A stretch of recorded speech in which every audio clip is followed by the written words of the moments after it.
The test is in 4 sections. At the end of the test, you will be given 10 minutes to transfer your answers to an answer sheet. Now turn to Section 1. Section 1. You will hear a woman telephoning a tourist office to ask about free activities. First, you have some time to look at questions 1 to 6.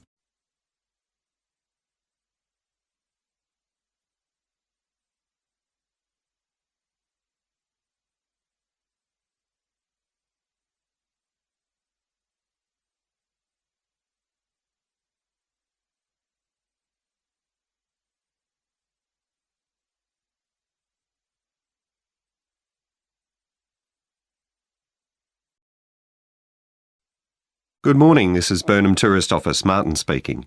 Oh, hello. I saw a poster about free things to do in the area, and it said people should phone you for information. I'm coming to Burnham with my husband and 2 children for a few days on June the 27th, or possibly the 28th, and I'd like some ideas for things to do on the 29th. Yes, of course. The date that the woman wants information about is the 29th of June, so the letter C has been circled. Now we shall begin. You should answer the questions as you listen because you will not hear the recording a second time. Listen carefully and answer questions 1 to 6. Good morning, this is Burnham Tourist Office, Martin speaking. Oh, hello. I saw a poster about free things to do in the area, and it said people should phone you for information. I'm coming to Burnham with my husband and 2 children for a few days on June the 27th, or possibly the 28th, and I'd like some ideas for things to do on the 29th. Yes, of course. OK. Then let's start with a couple of events especially for children. The art gallery is holding an event called Family Welcome that day, when there are activities and trails to use throughout the gallery. That sounds interesting. What time does it start? The gallery opens at 10 and the Family Welcome event runs from 10:30 until 2 o'clock. The gallery stays open until 5, and several times during the day they're going to show a short film that the gallery has produced. It demonstrates how ceramics are made, and there'll be equipment and materials for children to have a go themselves. Last time they ran the event, there was a film about painting, which went down very well with the children, and they're now working on one about sculpture. I like the sound of that. And what other events happen in Burnham? Well, do you all enjoy listening to music? Oh, yes. Well, there are several free concerts taking place at different times, 1 or 2 in the morning, the majority at lunchtime and a couple in the evening, and they range from pop music to Latin American. The Latin American could be fun. What time is that? It's being repeated several times in different places.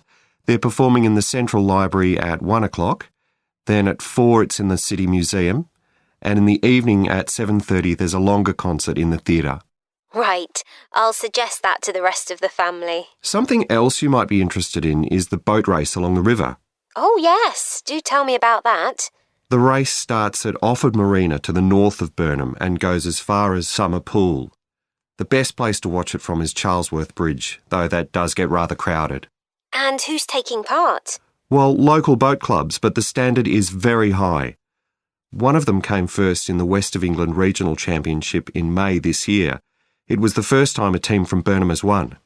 It means that next year they'll be representing the region in the National Championship. Before you hear the rest of the conversation, you have some time to look at questions 7 to 10.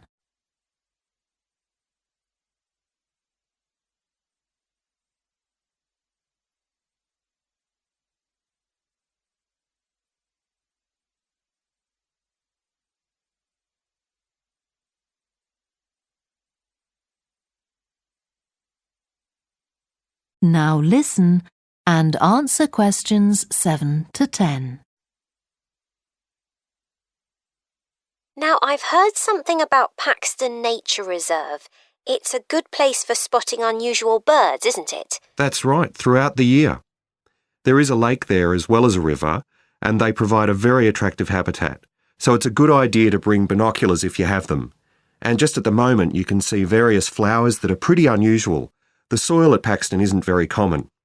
They're looking good right now. Right. My husband will be particularly interested in that. And there's going to be a talk and slideshow about mushrooms, and you'll be able to go out and pick some afterwards and study the different varieties. Uh-huh. And is it possible for children to swim in the river? Yes, part of it has been fenced off to make it safe for children to swim in. It's very shallow and there's a lifeguard on duty whenever it's open. The lake is too deep, so swimming isn't allowed there. OK, we must remember to bring their swimming things in case we go to Paxton. How long does it take to get there by car from Burnham? About 20 minutes, but parking is very limited, so it's usually much easier to go by bus, and it takes about the same time. Right. Well, I'll discuss the options with the rest of the family. Thanks very much for all your help. You're welcome. Goodbye. Bye. That is the end of section 1. You now have half a minute to check your answers.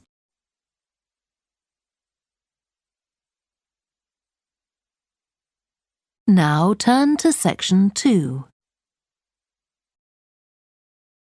You will hear a talk given by a woman called Shona Ferguson about changes in a town called Barford. First, you have some time to look at questions 11 to 15.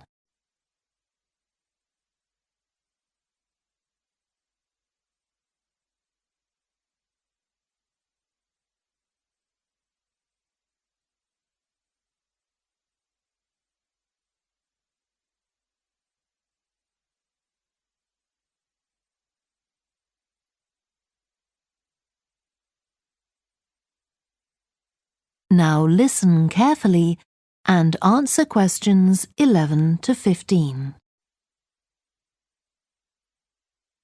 First of all, let me thank you all for coming to this public meeting to discuss the future of our town. Our first speaker is Shona Ferguson from Barford Town Council. Shona. Thank you. First, I'll briefly give you some background information. Then I'll be asking you for your comments on developments in the town. Well, as you don't need me to tell you, Barford has changed a great deal in the last 50 years. These are some of the main changes.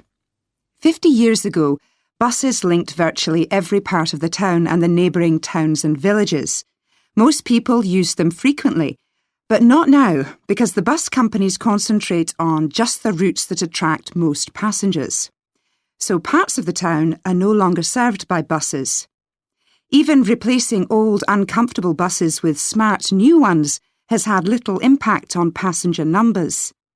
It's sometimes said that bus fares are too high, but in relation to average incomes, fares are not much higher than they were 50 years ago. Changes in the road network are affecting the town. The centre was recently closed to traffic on a trial basis, making it much safer for pedestrians. The impact of this is being measured.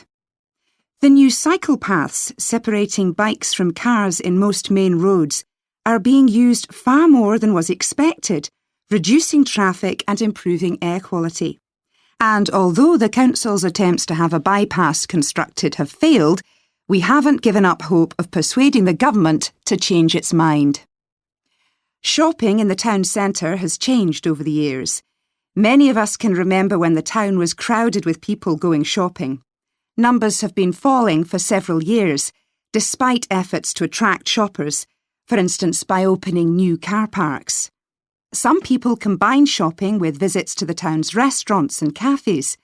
Most shops are small, independent stores, which is good, but many people prefer to use supermarkets and department stores in nearby large towns, as there are so few well-known chain stores here.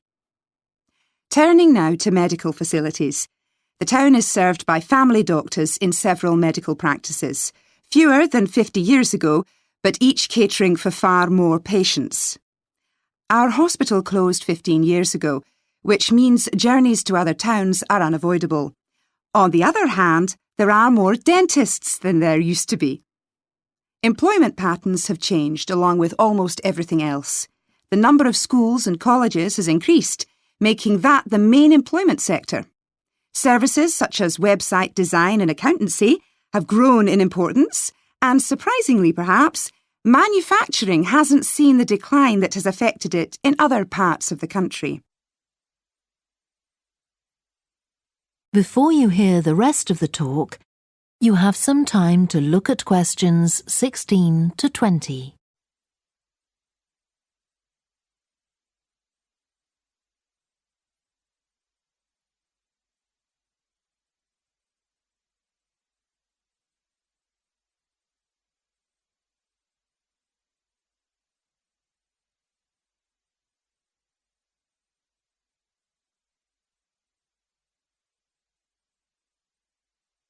Now listen and answer questions 16 to 20.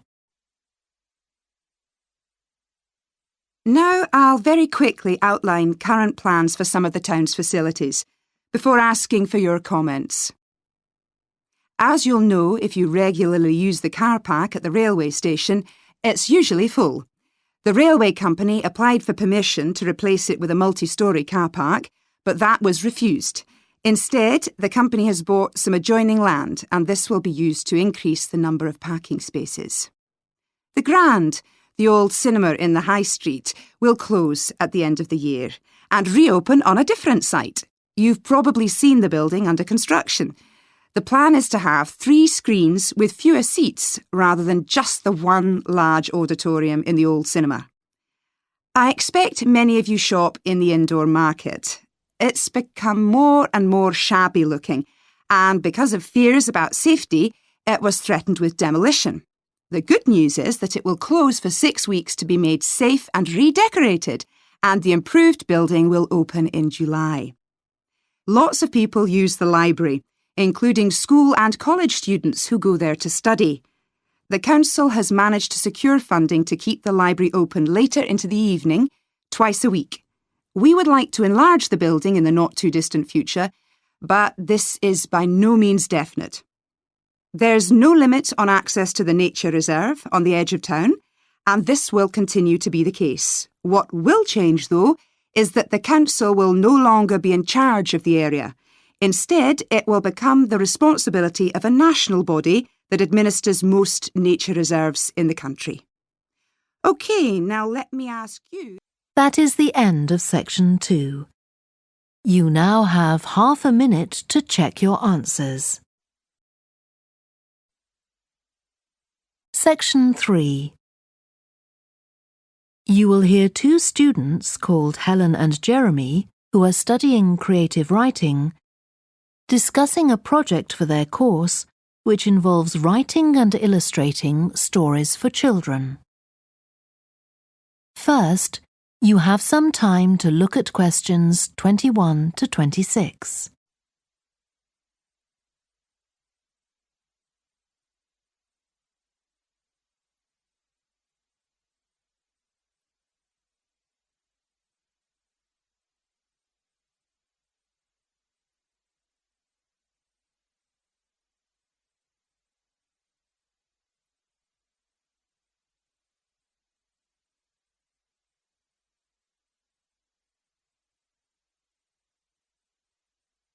Now listen carefully and answer questions 21 to 26. Hello, Helen. Sorry I'm late. Hi, Jeremy, no problem. Well, we'd better work out where we are on our project, I suppose. Yeah, I've looked at the drawings you've done for my story, The Forest, and I think they're brilliant. They really create the atmosphere I had in mind when I was writing it. Oh, I'm glad you like them. There are just a few suggestions I'd like to make. Go ahead.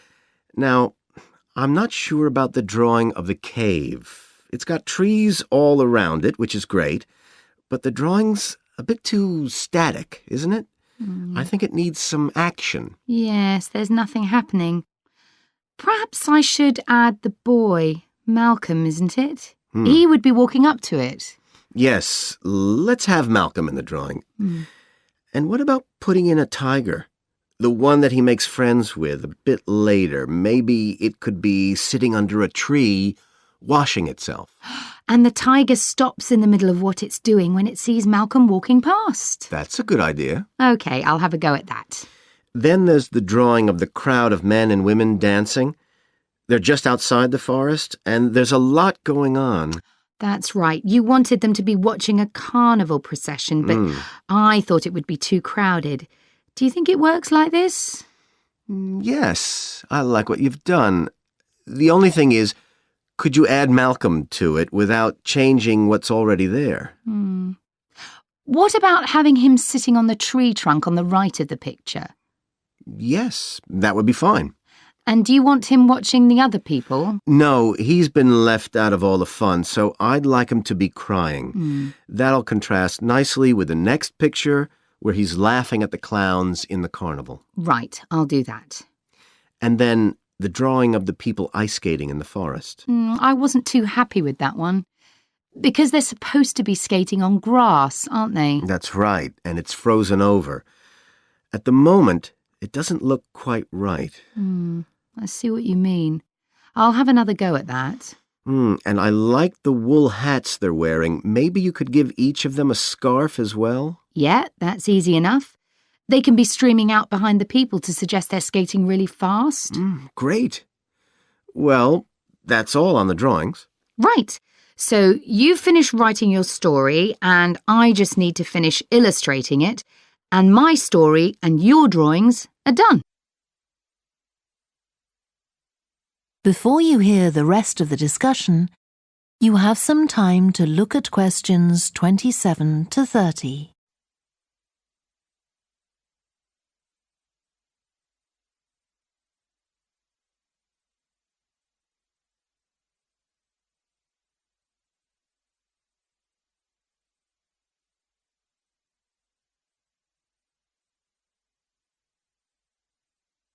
Now listen and answer questions 27 to 30.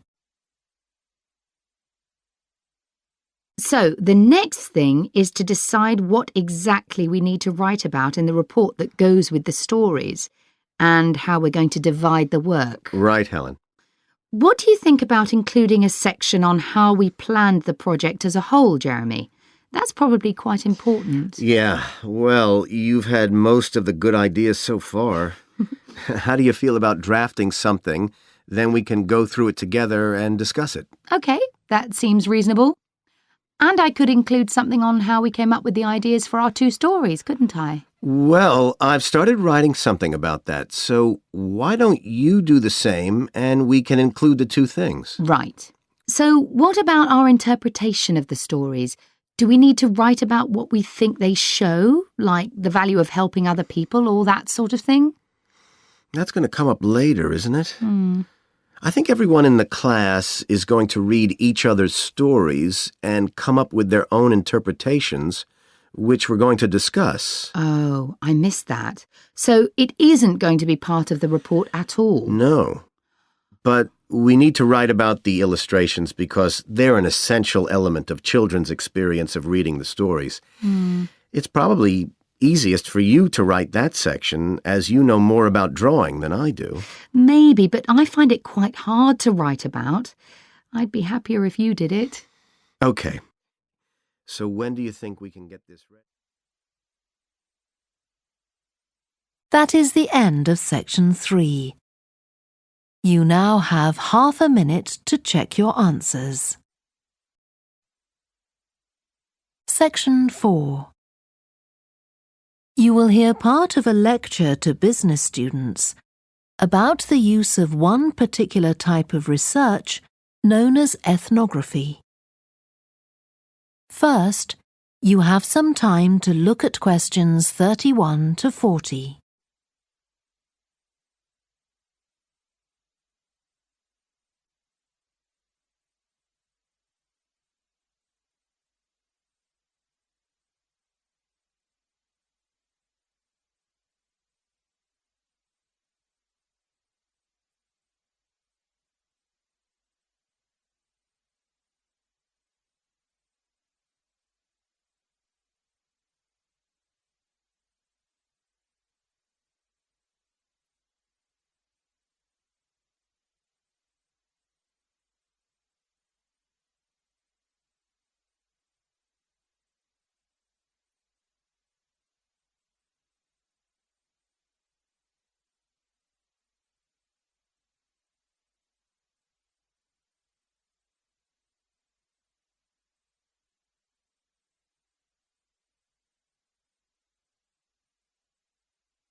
Now listen carefully and answer questions 31 to 40.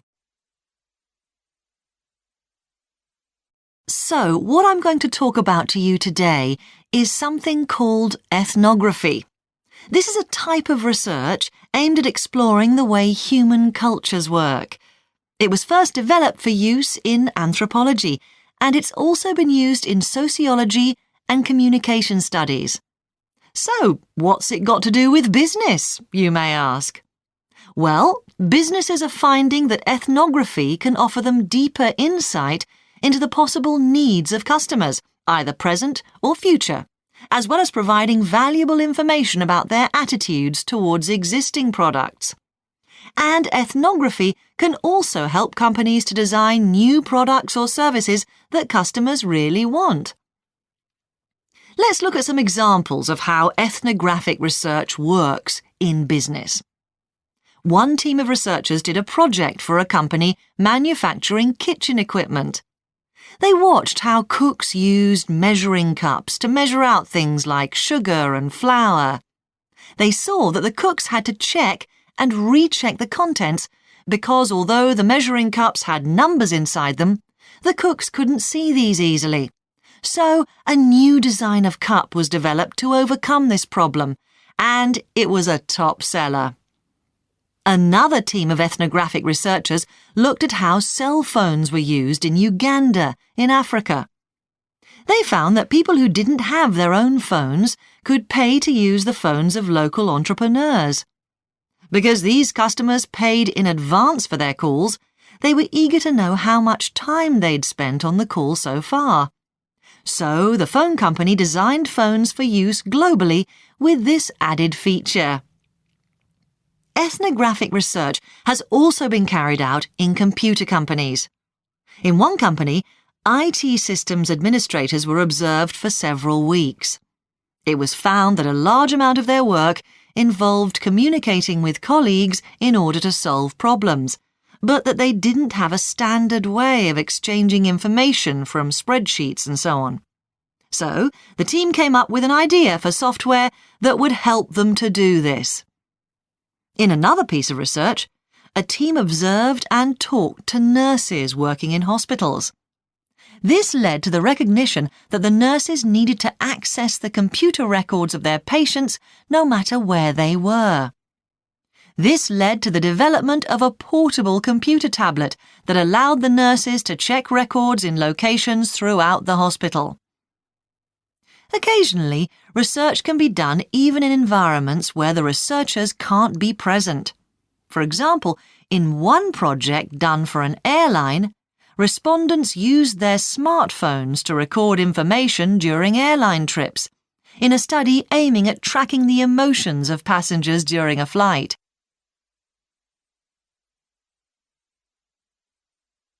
So, what makes studies like these different from ordinary research?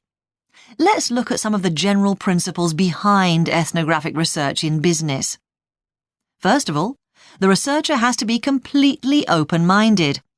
He or she hasn't thought up a hypothesis to be tested, as is the case in other types of research. Instead, they wait for the participants in the research to inform them. As far as choosing the participants themselves is concerned, that's not really all that different from ordinary research. The criteria according to which the participants are chosen may be something as simple as the age bracket they fall into, or the researchers may select them according to their income, or they might try to find a set of people who all use a particular product, for example. But it's absolutely crucial to recruit the right people as participants. As well as the criteria I've mentioned, they have to be comfortable talking about themselves and being watched as they go about their activities. Actually, most researchers say that people open up pretty easily, maybe because they're often in their own home or workplace. So, what makes this type of research special is that it's not just a matter of sending a questionnaire to the participants. Instead, the research is usually based on first-hand observation of what they are doing at the time. But that doesn't mean that the researcher never talks to the participants. However, Unlike in traditional research, in this case, it's the participant rather than the researchers who decides what direction the interview will follow. This means that there's less likelihood of the researcher imposing his or her own ideas on the participant. But after they've said goodbye to their participants and got back to their office, the researcher's work isn't finished. Most researchers estimate that 70 to 80% of their time is spent not on the collecting of data, but on its analysis, looking at photos, listening to recordings and transcribing them, and so on. The researchers may end up with hundreds of pages of notes. And to determine what's significant, they don't focus on the sensational things or the unusual things. Instead, they try to identify a pattern of some sort in all this data and to discern the meaning behind it. This can result in some compelling insights that can, in turn, feed back to the whole design process. That is the end of section 4. You now have half a minute to check your answers.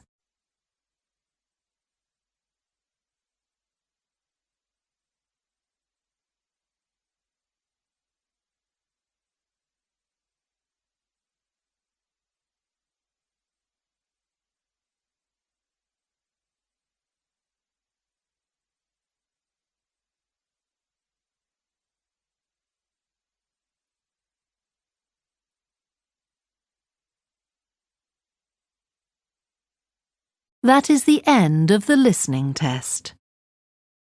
You now have 10 minutes to transfer your answers to the answer sheet. Please stop writing and wait for your question booklet to be collected.